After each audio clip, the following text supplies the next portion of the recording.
Hello aspirants, I am आभास माथुर।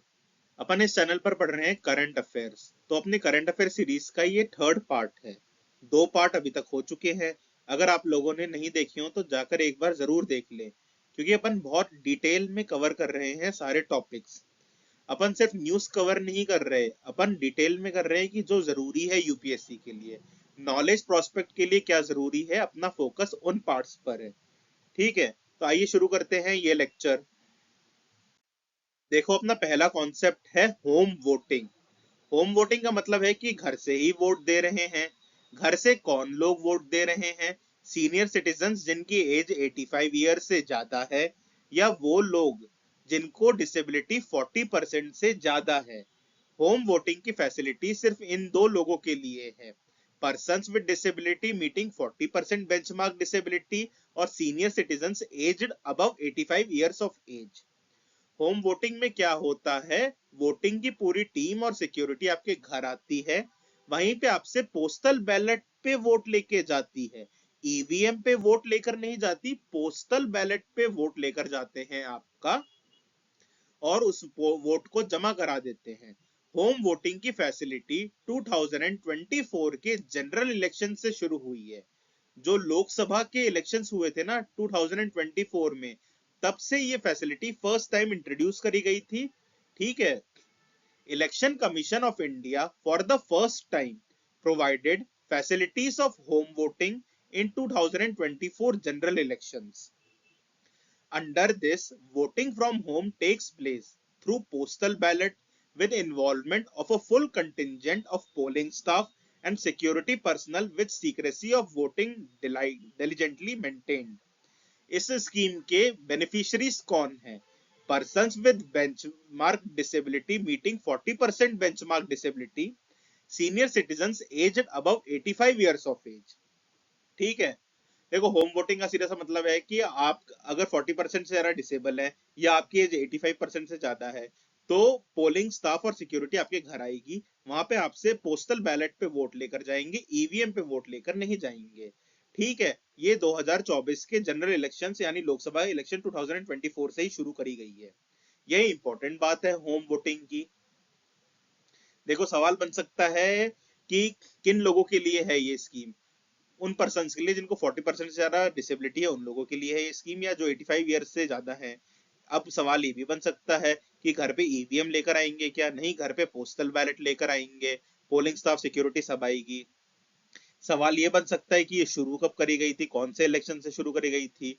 2019 के election से शुरू करी गई थी? नहीं, 2024 2024 के जनरल इलेक्शन लोकसभा इलेक्शन से शुरू करा गया था। यही सवाल बन सकते हैं होम वोटिंग पे, ध्यान रखें आप लोग। देखो, दूसरा टॉपिक है फाइनेंशियल इंक्लूजन इंडेक्स। ये फाइनेंशियल इंक्लूजन इंडेक्स आरबीआई निकालता है। कौन निकालता है? आरबीआई। ये कब से निकालता है?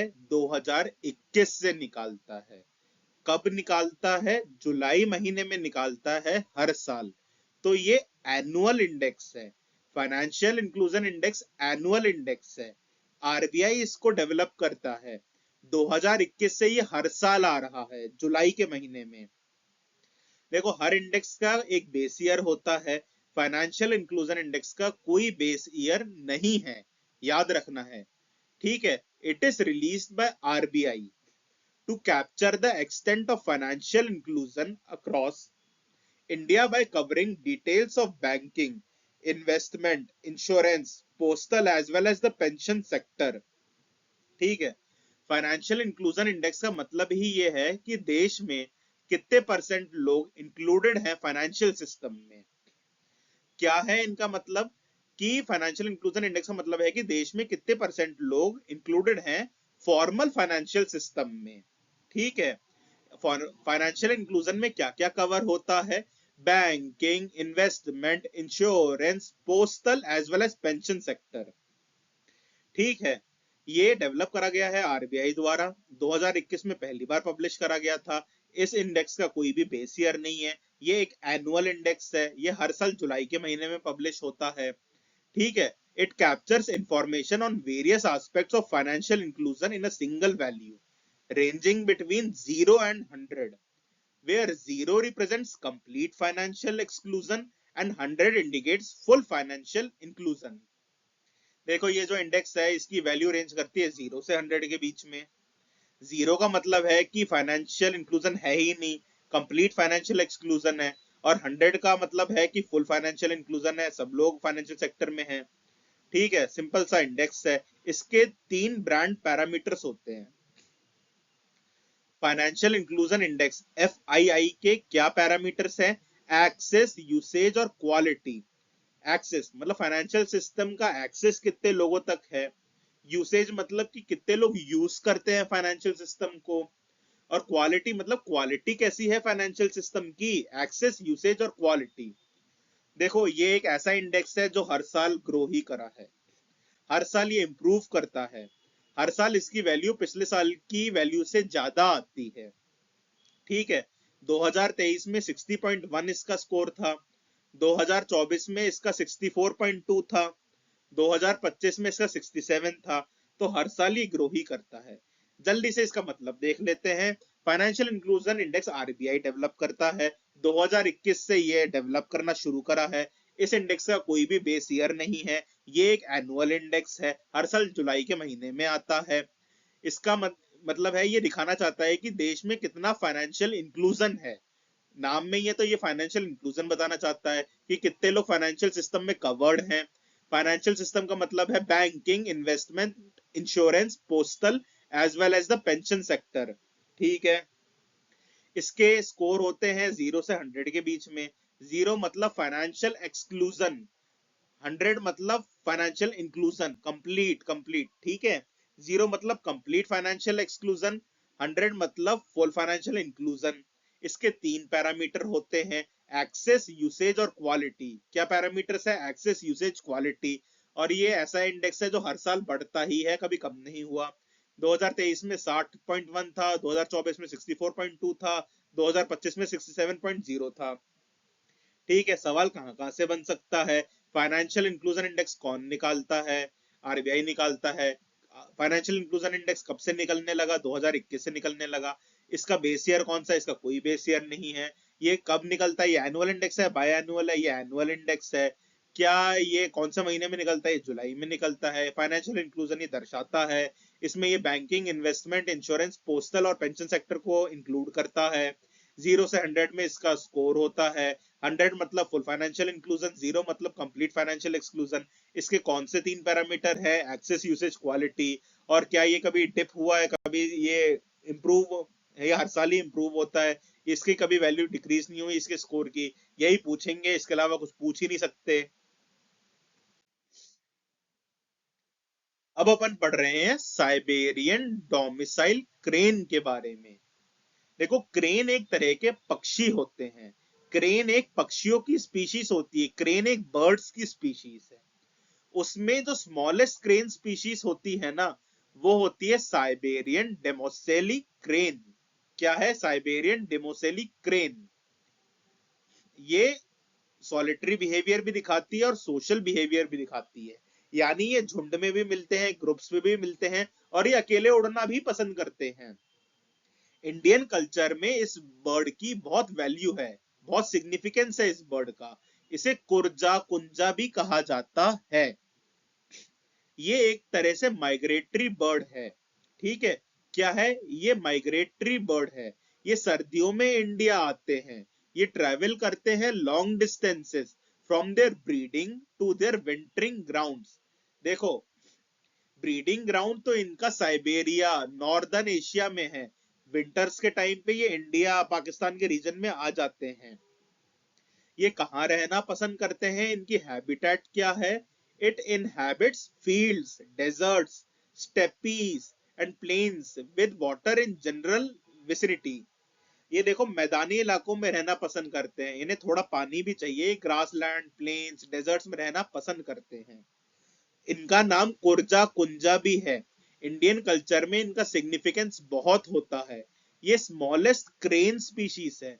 क्रेन जो बर्ड्स की स्पीशीज होती है उसमें भी ये स्मॉलेस्ट है। जैसे कि इनके नाम में ही साइबेरियन आ रहा है, तो ये साइबेरिया में ब्रीड होती हैं और सर्दियों में इंडिया आती हैं एक्सट्रीम कोल्ड से बचने के लिए। इनका बिहेवियर सॉलिटरी भी होता है और सोशल भी होता है। ठीक है।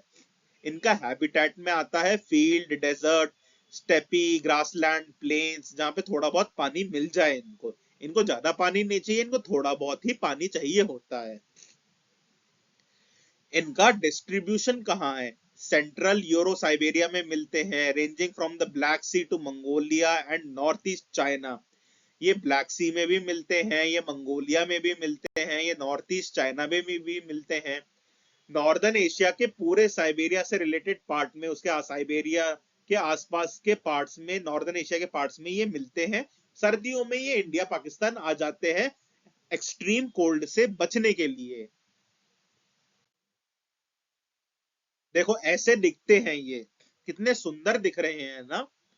देखो, Siberian demoiselle crane kunja breeds in central Asia and Siberia and migrates to India to avoid cold winter months.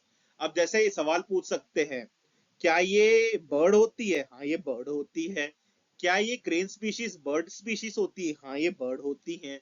Siberian demoiselle crane smallest crane species है। क्या है? स्मॉलेस्ट क्रेन स्पीशीज है। इन्हें कुंजा कुर्जा भी कहा जाता है। ये कहाँ रहना पसंद करते हैं, उससे भी सवाल आ सकता है।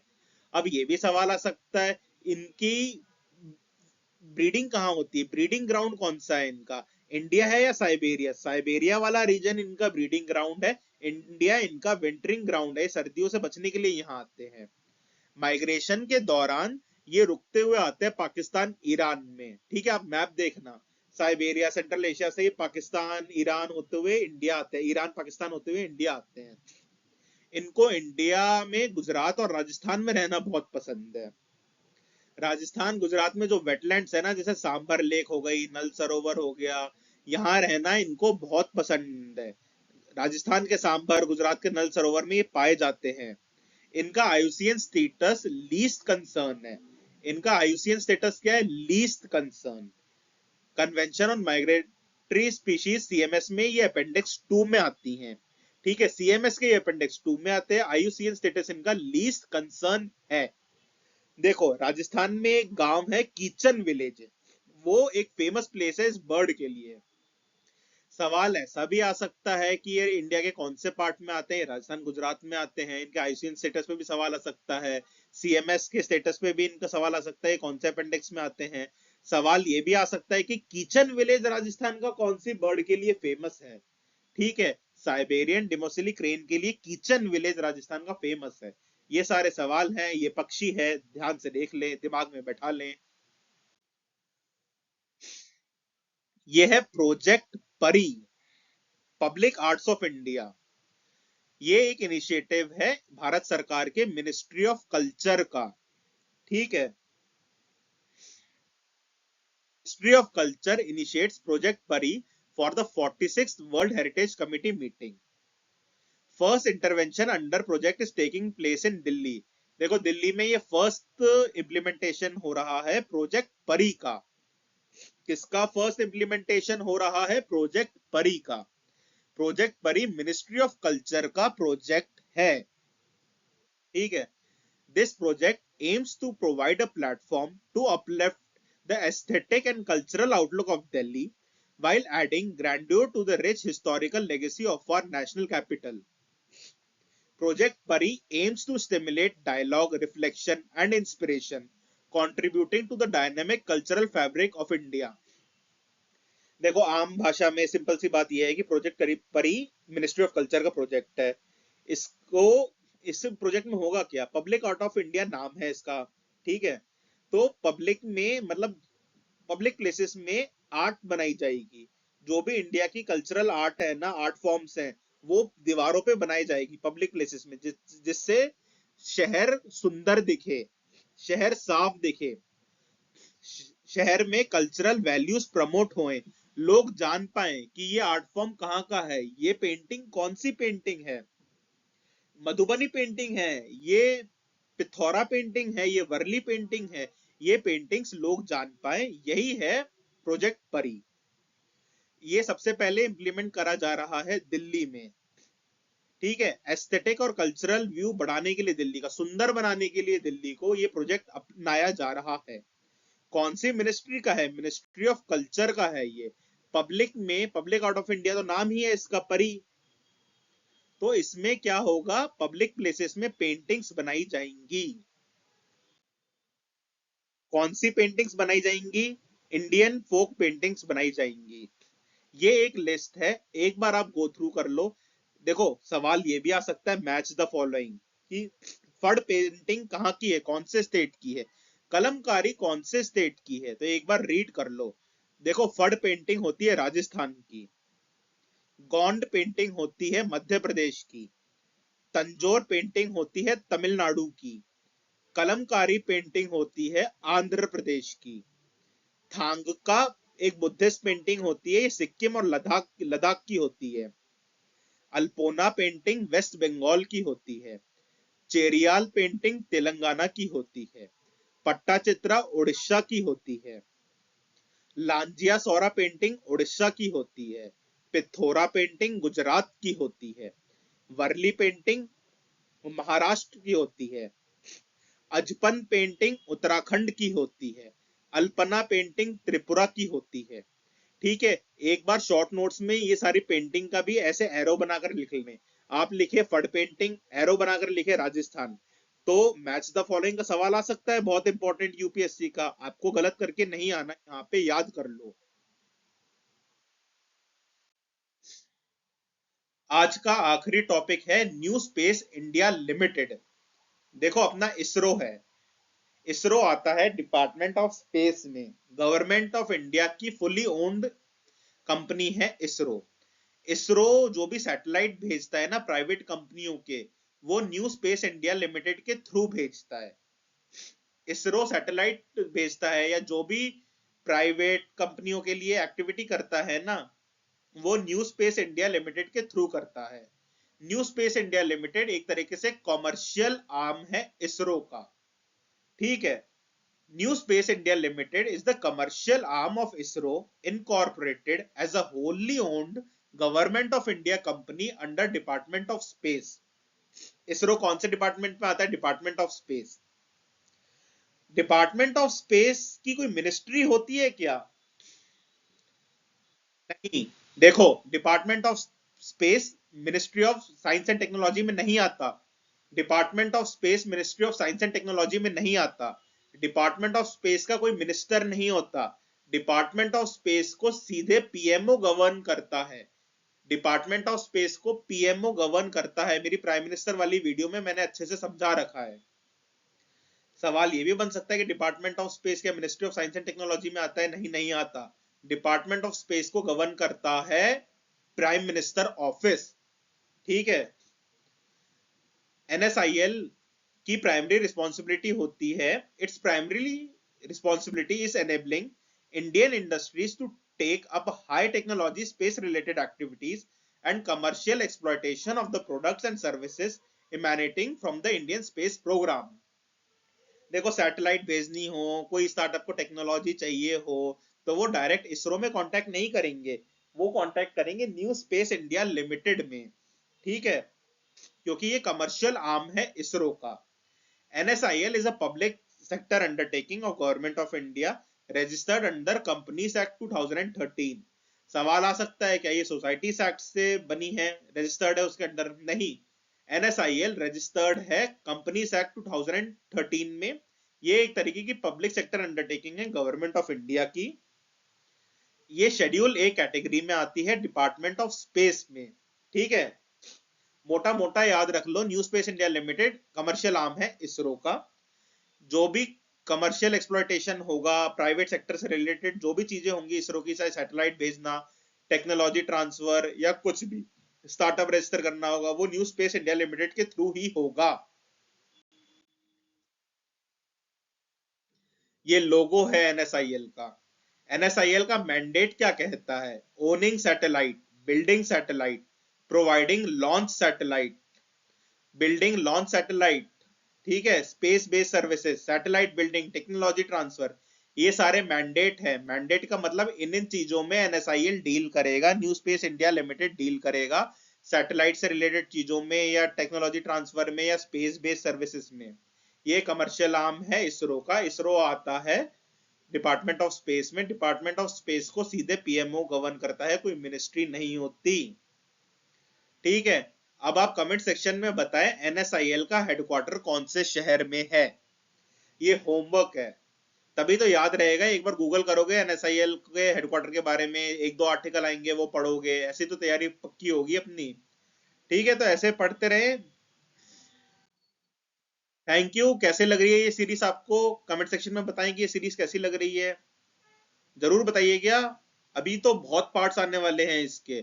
अपना टारगेट है मैक्सिमम टॉपिक्स कवर करना यूपीएससी 2026 के लिए। Thank you.